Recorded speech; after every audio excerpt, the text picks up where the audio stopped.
Hello everyone, welcome back to a new video of How Logical. Today in this video, I'm going to show you how you can log out of your Robinhood account. Keep watching the video till the end.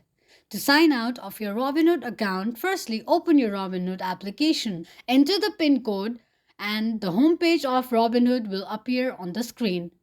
Tap on human icon at the bottom right corner of the screen. Click on the little gear icon on the top left corner of the screen and on the next page tap on Logout. It will log you out of your Robinhood account in no time. This is how you can log out of your Robinhood account quickly and easily just in few steps. If you have any thoughts or queries, let us know in the comment section. Don't forget to subscribe to our channel. Also, press the notification bell icon so that YouTube will notify you whenever we post a new video. I hope this video was helpful to you. If it was, go ahead and give us a thumbs up. Thank you so much for watching.